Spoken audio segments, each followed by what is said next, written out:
aí. Meus irmãos, nós estamos estudando o livro 9 Marcas de uma Igreja Saudável.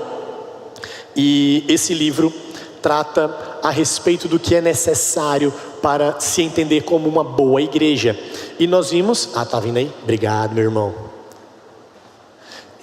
E nós vimos na semana passada que a primeira marca é uma pregação expositiva. Expor a Bíblia, expor a palavra de Deus. Cadê? Tá aí? Olha aí. Nosso curso de verão, que vai até o primeiro domingo de fevereiro, se Deus permitir. Então, a primeira marca que nós vimos foi pregação expositiva. A pregação da palavra, a exposição das Sagradas Escrituras, porque é por meio da palavra que nós temos vida. Nós vimos, um dos textos foi Ezequiel capítulo número 37. E a segunda marca que nós vamos ver hoje é uma teologia bíblica. E você que prestou atenção no seu hino, ou melhor, no hino que nós cantamos, fala muito a respeito da palavra de Deus. Bem, nós temos algo muito importante quando nós pensamos a respeito de uma teologia. Para a gente já ir partindo e construindo esse nosso conhecimento, a ideia de teologia é o ensino que nós temos, ou o conhecimento que nós temos sobre a revelação de Deus. É o conhecimento que nós temos da revelação de Deus. Isso é muito importante deixar claro, porque teologia não é o que nós conhecemos sobre Deus. Teologia é o que nós conhecemos sobre a revelação de Deus. Pastor, qual é a diferença? Toda. Porque Deus ninguém pode conhecer, senão porque Ele primeiramente se revelou. Nós só conhecemos a Deus porque Deus quis ser conhecido. Nós só conhecemos a Deus porque Deus disse como Ele era, numa forma que nós podemos entender. E pode parecer um detalhe pequeno, mas não é. Porque nós não temos como chegar à elevação de Deus. Nós apenas conhecemos aquilo que Ele revelou, ou seja, a sua palavra. Por isso, mais uma vez, eu quero que os irmãos abram as suas Bíblias no Salmo de número 19. Como nós já fizemos a leitura do verso 1 até o verso de número 6, o Salmo 19, nós vamos ler agora do verso de número 7 em diante, que diz assim: a lei do Senhor é perfeita e restaura a alma. O testemunho do Senhor é fiel e dá sabedoria aos simples. Os preceitos do Senhor são retos e alegram o coração. O mandamento do Senhor é puro e ilumina os olhos. O temor do Senhor é límpido e permanece para sempre. Os juízos do Senhor são verdadeiros e todos igualmente justos. Olha que coisa interessante, as expressões lei do Senhor, testemunho, preceitos, mandamentos, juízos, todos são sinônimos para falar da palavra do nosso Deus, da revelação que o Senhor deixou para o seu povo. E aí, nós conhecemos ao nosso Deus. E faz muito sentido a frase de um homem chamado A.W. Tozer, que vai dizer assim: os irmãos, o que vem...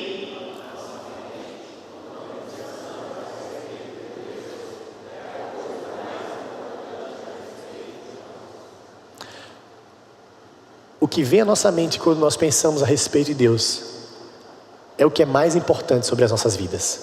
O que as pessoas sabem sobre Deus? Muitas vezes as pessoas conhecem sobre um Deus que elas mesmas criaram. A pessoa que criou esse Deus. Então a pessoa vai dizer assim: eu não acredito em um Deus que possa mandar pessoas para o inferno. Quem fala isso é uma pessoa que criou um Deus para si, que o senso de justiça é autocentrado nela mesmo. Eu não acredito em um Deus que pode punir pessoas por causa do amor. Então toda forma de amar é válida, porque Deus é amor. Essa pessoa está falando da revelação do Deus que ela mesma criou. O que nós falamos sobre Deus é a informação mais importante que nós podemos falar sobre nós mesmos. Meus irmãos, e por que estudar esse assunto? Quando nós falamos na semana passada sobre pregação expositiva, nós vimos a crise que nós temos a respeito de uma teologia, ou melhor, de uma pregação que tem sido desvirtuada da palavra de Deus. E porque uma segunda marca de uma igreja fiel, de uma igreja saudável, é uma boa teologia bíblica, ou seja, do conhecimento de Deus que emana das Sagradas Escrituras. Porque se nós pensarmos, nós temos vivido uma grave crise, meus irmãos, no que a igreja entende na figura do seu pastor. A igreja tem vivido uma crise existencial sobre qual é a necessidade de se ter um pastor.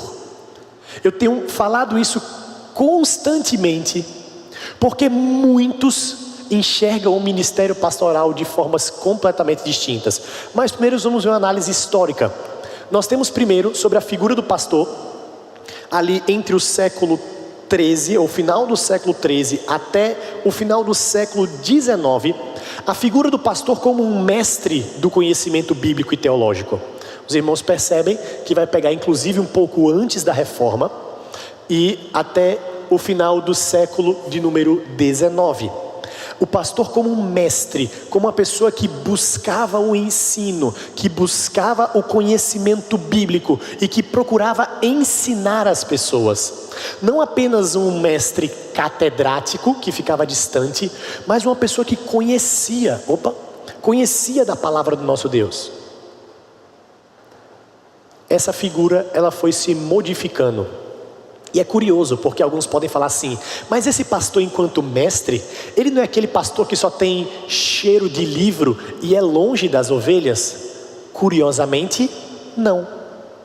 Porque nesse período, inclusive entre aqueles que eram chamados dos puritanos, uma das maiores coisas que eles faziam eram conferências. E a conferência, no seu sentido mais estrito da palavra, conferir. Então, olha que coisa, e é uma das coisas que, por exemplo, os pastores falham, e eu me incluo nessa lista, de, por exemplo, ele prega no domingo e depois ele visita as pessoas e fala assim: o que foi que você entendeu da pregação? O que você conseguiu levar para a sua vida? O que você conheceu mais de Deus no último domingo? Percebe, meus irmãos, que essa é uma figura de quem está ensinando e acompanhando? Então, esse era um dos pontos da visão do pastor no final do século de número 13 até o século 19. Bem, depois no final do século 19 e no século 19 em diante, nós tivemos a figura do pregador de avivamento. Pastor bom era aquele que fazia cruzada evangelística. Pastor bom é aquele que conseguia lotar estádios. Pastor bom era aquele que conseguia arrastar multidões. Então mudou-se, né, a figura da atuação pastoral. Depois nós tivemos aquele que é consultor de igrejas e congregações, que é o final do século 19, início do século 20. O pastor agora, que é uma pessoa que consegue gerenciar essa multiplicidade, os cargos políticos, ele consegue organizar várias igrejas e então ele vai montando essa redoma eclesiástica. No século 20, propriamente dito, nós temos o pastor como um gestor de pessoas e programas. E talvez você deve ter ouvido falar assim: olha, pastor fulano de tal, ele é até bom, mas o forte dele mesmo é a parte de gerenciamento. Então isso foi uma das marcas no século 20. E por fim, alguém poderia chutar o que é uma das marcas do pastorado atualmente? Se alguém acertar, vai ganhar um ponto na média. O quê? Coach? O coach, ele entra ali na gestão de pessoas e programas. É o pastor, agitador político, terapeuta, magnata da mídia, agitador social. Então o pastor bom é aquele que pega a câmerazinha e fica: fala galera, tudo bem? Hoje mais no culto, nós vamos ter que fazer isso. E aí a igreja, ela precisa fazer isso para lançar nas redes, para que as pessoas possam ver, para que as pessoas possam fazer. Então o pastor bom é aquele que as pessoas conhecem. Percebe que a figura foi mudando ao longo dos anos? Aí alguém pode levantar a mão assim e falar assim: pastor, peraí, um pastor ele não precisa ser um bom gestor de pessoas? Precisa. Mas peraí, pastor, um pastor não precisa ser um homem que prega a palavra de Deus e que muitas pessoas se convertem? Precisa. O pastor não precisa ser uma pessoa que planta igrejas, né? A gente vai falar isso daqui a pouco na nossa congregação. Precisa. O pastor ele não pode ser uma pessoa engajada politicamente, pregando o evangelho em todos os lugares? Precisa. Mas eu estou falando que essas são as marcas principais dos ministérios pastorais hoje em dia. E nós precisamos sempre nos voltar para as Sagradas Escrituras, para nos lembrar daquilo que Deus fala, do que Ele quer que os seus pastores e as suas igrejas vivam. Kevin Van Hooser, ele vai falar a respeito da teologia, do conhecimento. Os irmãos, por favor, a teologia... Não apareceu não? Perdão. Aí. A teologia...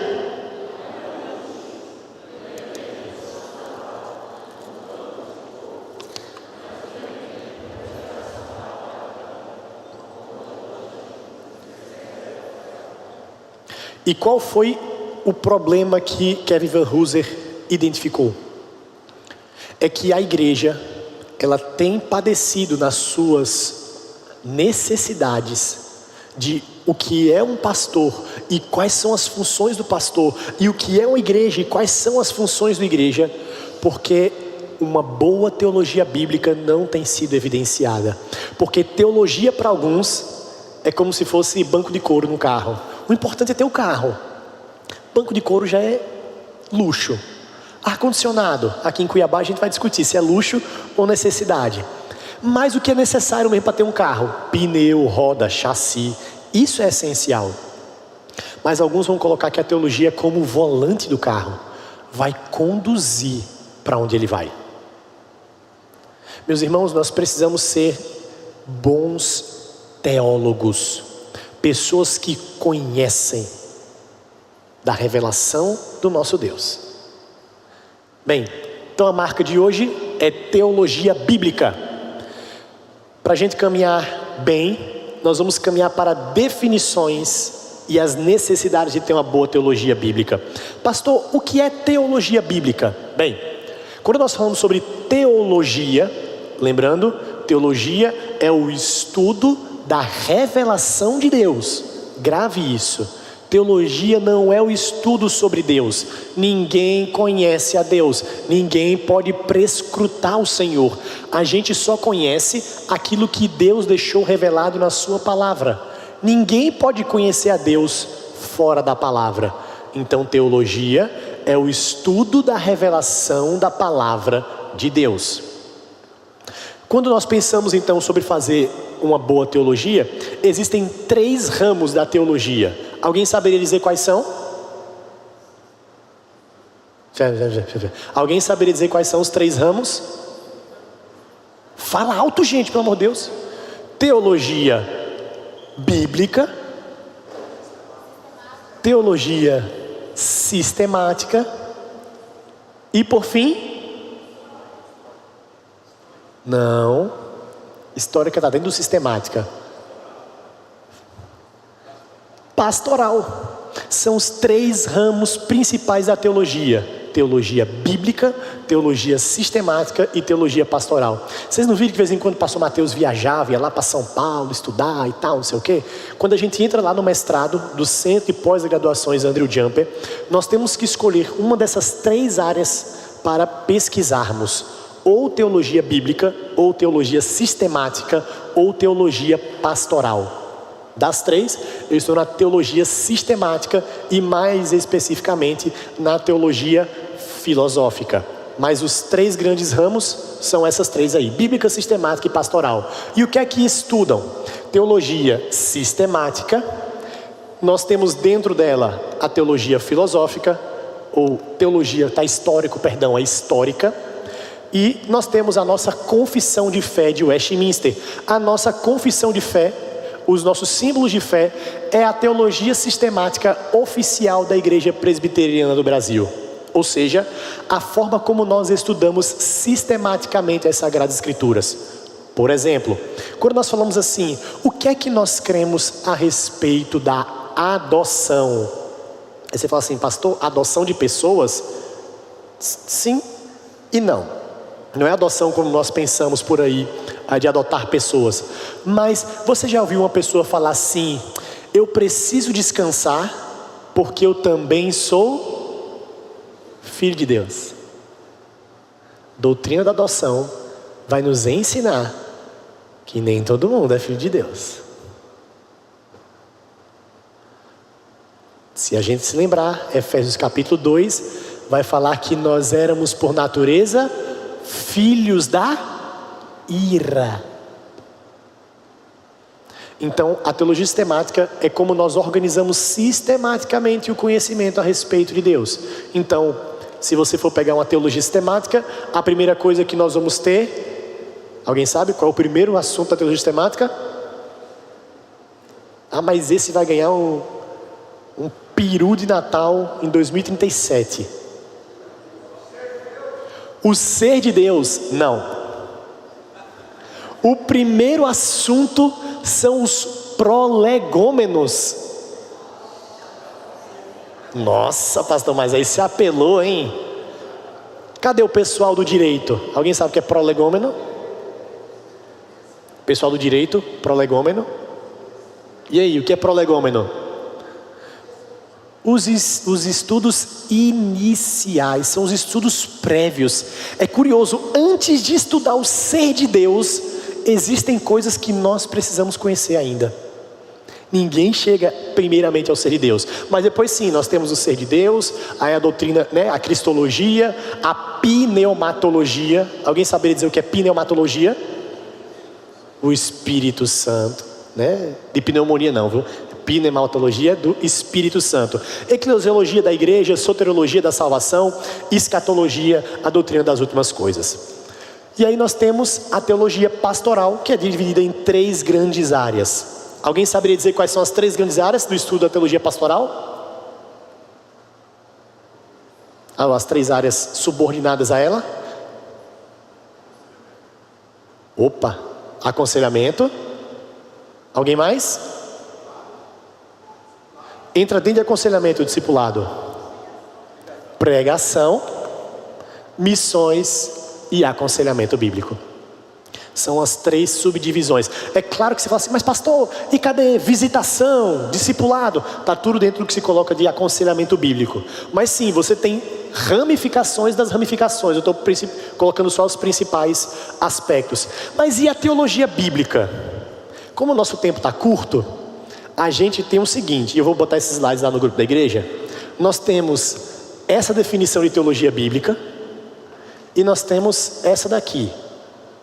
Eu acho melhor a gente ficar com essa menorzinha aqui, não é? Vai ficar mais fácil para a gente entender. Vamos lá. Teologia bíblica. Os irmãos? A teologia bíblica...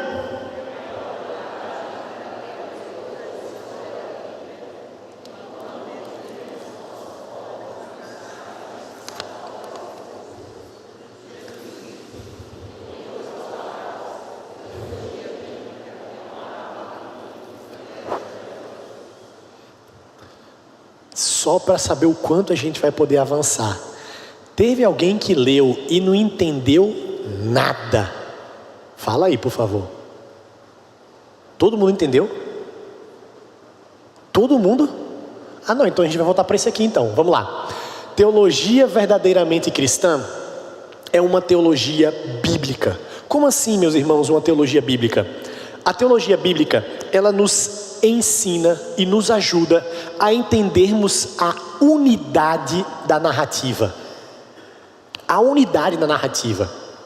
Pense comigo. Por que Deus usou pessoas como usou os juízes? E a gente vai fazer um exercício daqui a pouco no final. Por que Deus separou um período e disse que naquele momento o povo teria um rei? Porque o Senhor fez uma aliança. Percebe que quando nós estudamos apenas fragmentos dos textos bíblicos e não entendemos como uma unidade, a gente corre um grande perigo de pegar textos isolados e ir para um lado, ir para o outro, ir para o outro, ir para o outro. Eu não vou resolver esse texto hoje, mas só para ver os irmãos entenderem.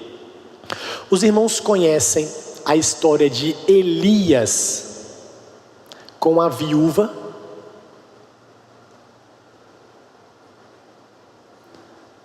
Conhecem? O que foi que Elias falou para aquela mulher? Fala, gente, por favor. Faz um bolo e dá para eu comer. Aquela mulher tinha comida? Aquele bolo era o quê? A última refeição. Aí o profeta fala assim: da sua última refeição, você vai fazer um bolo e você vai dar para eu comer. E você vai ver que Deus vai te abençoar. Quem aqui só tem R$1.000 na conta? Dê para mim. Pode me dar. E você vai ver que Deus vai te abençoar. Pode dar. Vou mandar para o Pix do pastor. É meu nome completo: mateussimon.santos@gmail.com. Manda lá. R$1.000, milzinho. Quem aqui tem milzinho? Os últimos milzinho na conta. Pode mandar. Está chegando perto do pagamento do 10º, né? Final. Manda para mim. E você vai ver que Deus vai te abençoar. Está na Bíblia, gente. Está na Bíblia ou não está na Bíblia? Mande para o profeta. Eu não estou vendo ninguém mexendo no celular para fazer isso. Por que a gente não faz isso? Mas o texto bíblico não fala exatamente isso. Minha irmã Vera, o texto bíblico fala ou não fala isso? Você só tem um carro? Dê para o profeta. E você vai ver que Deus vai te abençoar. Meus irmãos, esse texto ele quebra na minha cabeça. Ele quebra na minha cabeça. E você acha que esse texto é pouco usado por aí? Só o que tem a gente usando esse texto.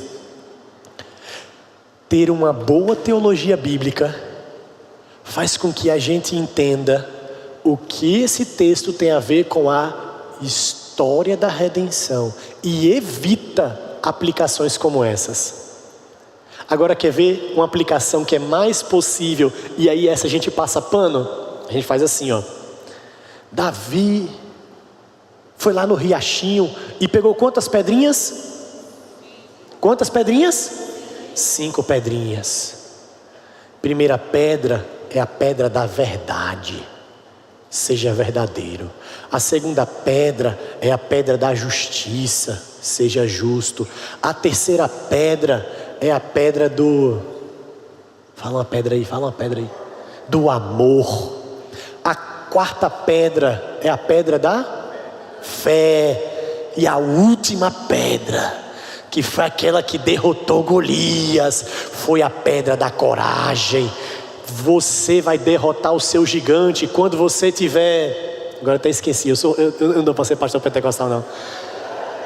Fé, amor, coragem, justiça, e você vai derrotar o seu gigante. Aí todo mundo, eita glória, é ou não é assim que o povo faz? É isso que o texto está falando, gente? O texto está falando para a gente sair pegando e sair jogando pedra na cabeça do povo? Mas não é uma interpretação mais comum? Porque ninguém chega por aí e interpreta, embora tenha um vídeo muito famoso, né, que até saiu no Fantástico, de um pastor fazendo isso, mas por que ninguém interpreta por aí falando o texto de Oséias? Vai lá e pega uma prostituta para ser a sua esposa. Não é pegar uma mulher e adúltera não, como o pastor fez, ou adultera. Mas pega uma prostituta para casar com ela. Meus irmãos, ter uma boa teologia é entender os textos bíblicos que eles estão aqui, numa história muito maior, que é a história da redenção. Criação, queda, redenção e glorificação. Bem, então como é que a gente faz uma boa teologia bíblica? Vamos caminhar aqui que a gente tem um exercício ainda e eu quero ver os irmãos. Características de uma boa teologia bíblica: tem um alto conceito de escritura. Meus irmãos, dentro da teologia bíblica, lá aqueles que vão para essa área da teologia no mestrado do Jumper, eles recebem o título de mestres em estudos bíblicos hermenêuticos. Eu até sou apaixonado por essa área, mas eu não tenho um gabarito para isso. São pessoas que são fluentes, pelo menos no grego ou no hebraico. Tem que saber muito de línguas originais. Muito, mas muito mesmo. Não é o instrumental que a gente aprende no seminário. É gente que conhece muito de texto bíblico, no seu original, na sua língua original. Eu tive um professor no seminário, que ele tinha doutorado nessa área, e ele pregava com a Bíblia no hebraico. Ele pegava a Stuttgartense, que era a Bíblia em hebraico, abria, e ele ia lendo em hebraico, falando em português. O cara era um gênio. Quem sabe um dia eu não trago ele aqui, é o pastor Paulo Brasil. Fenômeno. Então, são estudos bíblicos hermenêuticos, alto conceito de escritura, de conhecer Sagradas Escrituras, conhecer os textos bíblicos na raiz, no original, porque lembre-se, o texto bíblico, ele foi dado em um momento específico. Nenhum texto bíblico ele é avulso, nenhum texto bíblico ele cai de paraquedas, nem mesmo Judá e Tamar. Lembra que a gente viu domingo passado? Porque, como assim o texto de Judá e Tamar? Os irmãos se lembram que o texto de Judá e Tamar está dentro de uma história? Alguém se lembra? Qual é a história que está acontecendo e parece que do nada tem a história de Judá e Tamar? De José. Aí vem, fala de José no Egito, aí vendido, não sei o que, aí capítulo 37, Judá e Tamar. Parece que Moisés está escrevendo e fala assim, esqueci de falar, teve isso aqui também. Aí, escreve o capítulo 38, ele volta a falar. Por que a história de Judá e Tamar está lá? Porque Judá é um dos irmãos que mandam jogar José no poço e depois jogam José lá para ser vendido. E depois Judá é o irmão que se arrepende e se coloca como fiador no lugar de Benjamim, para que Benjamim não seja preso, mas ele receba a culpa. Judá. Porque ele aprendeu essa lição quando? Quando ele não cuidou de Tamar, a sua nora. Nenhum texto bíblico é aleatório. Então, um alto conceito da escritura, uma abordagem teocêntrica, é Deus o centro do texto e não os homens, e não as suas vontades, não as suas paixões, não a sua interpretação. E o enfoque redentivo, a história da redenção está o tempo todo ali. A história da redenção, ou seja, o que aquele texto está mostrando para nós? Está mostrando um aspecto da criação? Aquele texto está mostrando um aspecto da queda, dos efeitos do pecado? Ou aquele texto está sendo um aspecto gracioso? Por exemplo, alguém conhece a história do juiz Otiniel? Pastor, não sabia nem que tinha esse juiz. Otiniel, alguém conhece a história?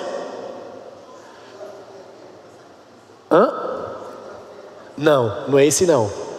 Ao contrário, Otiniel, ele resolveu ir para uma batalha porque ele receberia uma mulher em casamento. Quem foi que venceu uma batalha e recebeu uma noiva? Quem? O próprio Cristo.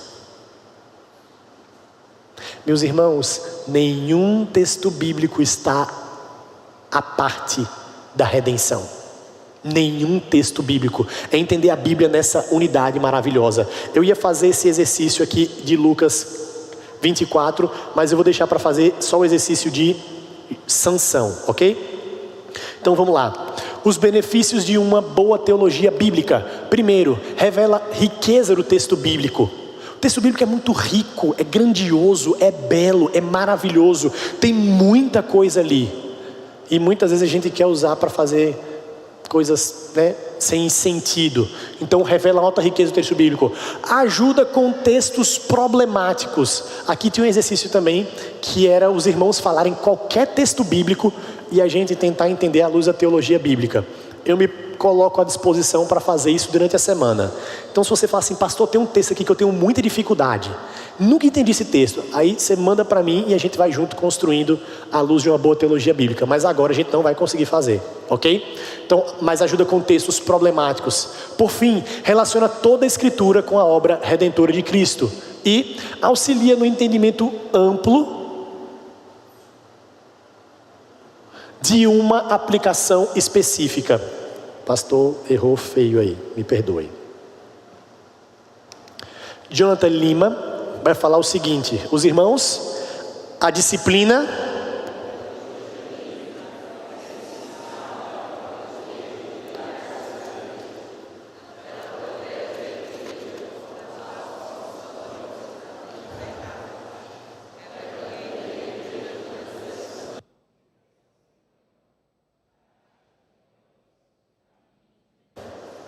Bem, então agora vamos para a nossa segunda parte, vendo o nosso exercício prático. O que é que nós precisamos entender sobre a boa teologia bíblica? É que a Bíblia, ela conta essa história aqui, que os irmãos estão cansados de ouvir. Nós precisamos sempre falar do Deus, do homem, de Jesus e do céu ao lado do nosso Senhor. Criação, queda, redenção e consumação. Essa é a história bíblica sendo contada para nós. Essa é a história bíblica. Bem, e o que é que uma boa teologia bíblica nos faz? Nos faz entender o Antigo Testamento. A proposta do livro do pastor Mark Dever nos mostra isso. Então, como é que a gente vai observar a proposta de uma boa teologia bíblica no Antigo Testamento? É que tudo gira em torno do rei. Tudo gira em torno do rei. Primeiro, nós temos o rei que cria e estabelece a sua aliança. O rei cria o seu reino, cria o mundo, cria o homem e estabelece uma aliança. Qual é a aliança que o Senhor fez com o homem?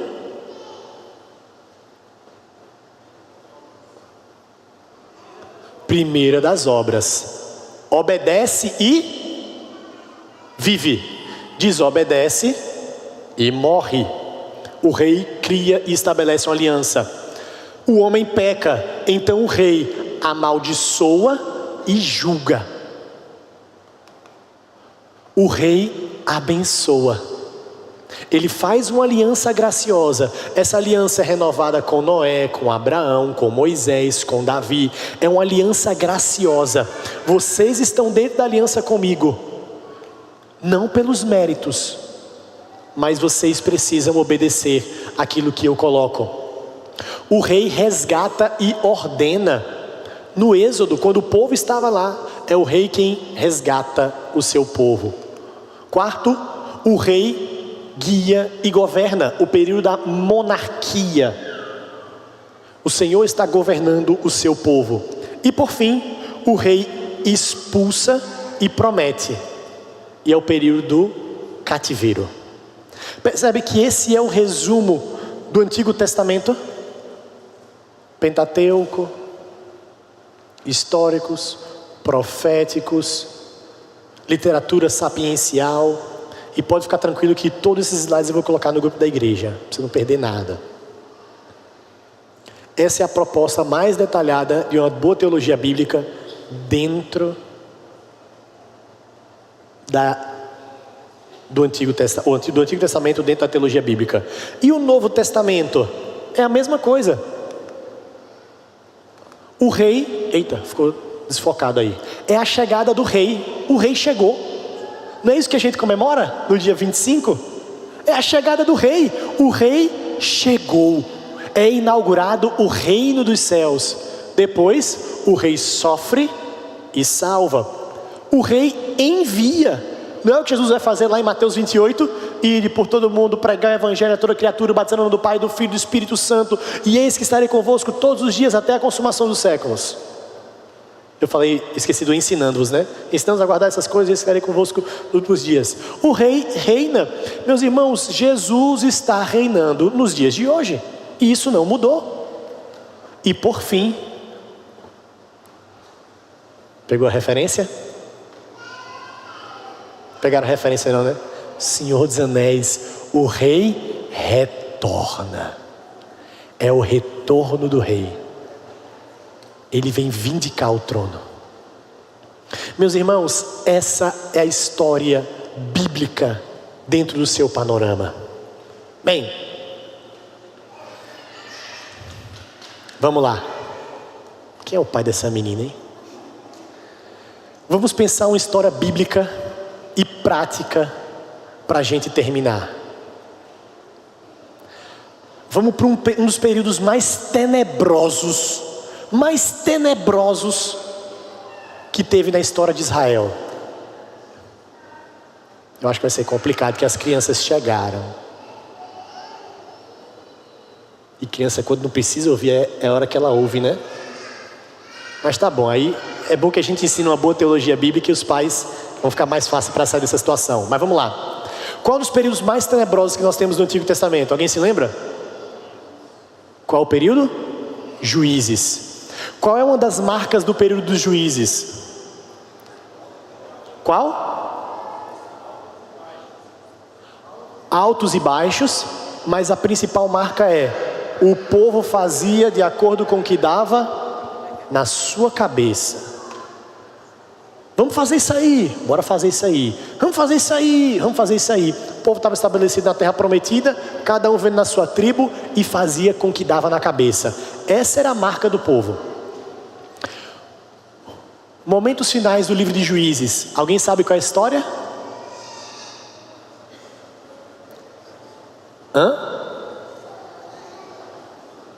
Fala, gente, fala alto. Não. Livro de Juízes, não do período dos juízes. Livro de Juízes. Qual é das últimas histórias? Da concubina do sacerdote. Já era um problema o sacerdote ter uma concubina. Mas essa mulher é violentada. E então, ela semi-morta, o que é que o homem faz? Espalha em 12 pedaços e manda para as 12 tribos. E o que é que acontece com as 12 tribos? Se unem para resolver isso na força da espada. Lições: não esquartejem uma pessoa. Não é assim? Não é uma aplicação? O texto bíblico fala disso. Então, lição: não faça isso. É ou não é a aplicação do texto? Isso aí é meio óbvio, né? Mas não é. Qual é a lição do texto? Meus irmãos, é lindo uma teologia bíblica, porque o texto nos mostra que Israel estava vivendo de acordo com a sua própria cabeça, e as tribos estavam longe, separadas umas das outras, brigavam uma com as outras. E então, quando acontece o ato de alguém ter o seu corpo partido, elas se unem, mas se unem para lutar e vindicar e vingar. Jesus Cristo foi aquele que partiu o seu corpo para que o seu povo se unisse, não para a vingança, mas para ser uma única nação. Percebe como isso tem muito mais sentido para a nossa vida?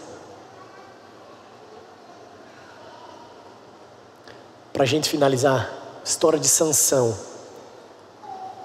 Sansão é uma das pessoas mais tolas que tem na Bíblia. Pense num caba, como diz no Nordeste, abestalhado. Um homem aleijado do juízo. Nasce, aí é para fazer o voto de Nazireu. O voto de Nazireu é não cortar o cabelo, não beber bebida forte, não tocar em cadáver. O Senhor se aposta da vida de Sansão e então ele tem uma grande força. Só que Sansão vive quebrando o voto de Nazireu. Ele foi lá e comeu mel no cadáver, ele vive embriagado. Aí ele pega, se casa com uma ímpia, aí dá uma festa, faz uma charada, ninguém sabe qual é a charada, aí descobrem, Sansão tem que pagar a dívida dele, aí mata um monte de gente. Mas o grande ápice da história de Sansão que a gente conhece é só quando ele conta o segredo para Dalila, né? Aí sabe disso, ele conta o segredo, Dalila corta o cabelo, ele perde a força. Ele perde a força porque cortou o cabelo? Onde está isso na Bíblia, gente? E a gente vive ensinando isso para criança. Onde está na Bíblia que Sansão perdeu a força porque cortou o cabelo? Sansão achava que a força dele estava no cabelo. Estava não.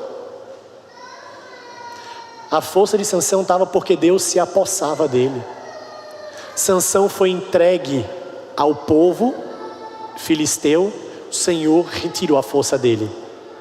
Só que o que foi que Sansão teve que fazer? Cortar o cabelo. Olha que coisa boa entender de Bíblia como um todo. Você sabia que no voto do Nazireu, o ato de raspar o cabelo significava a renovação do voto? É por isso que depois Sansão ora, se arrepende e no último dia da sua vida ele matou mais filisteus do que em toda a história. Quando Sansão se arrependeu, quando ele recobrou o voto de Nazireu, o Senhor fez uma obra ainda maior na vida dele. Em obediência ao Senhor é o que nós devemos viver. Meus irmãos, só que Sansão aponta para a obra de Cristo, porque Cristo também foi escarnecido. Foi ou não foi? Percebe que obediência é uma aplicação possível? É, mas a história de Sansão aponta para Cristo, porque Cristo também foi escarnecido, assim como Sansão foi. Jesus também foi pregado, mas no seu último ato, ele derrotou definitivamente os inimigos deles, ou dele. Percebe que as histórias bíblicas apontam para uma história maior que a história de Cristo? Uma marca saudável de uma igreja é ter uma boa teologia bíblica, conhecer muito de Bíblia, conhecer muito a respeito do nosso Deus. Amém? Vamos orar ao Senhor mais uma vez? Santo Deus, nós te damos graças, porque o Senhor é bom e a sua misericórdia dura para sempre. Te pedimos, ó Deus, que o Senhor nos ensine o caminho que nós devemos andar. Ajuda-nos a conhecermos mais da tua palavra. É assim que nós choramos, em nome santo de Jesus. Amém.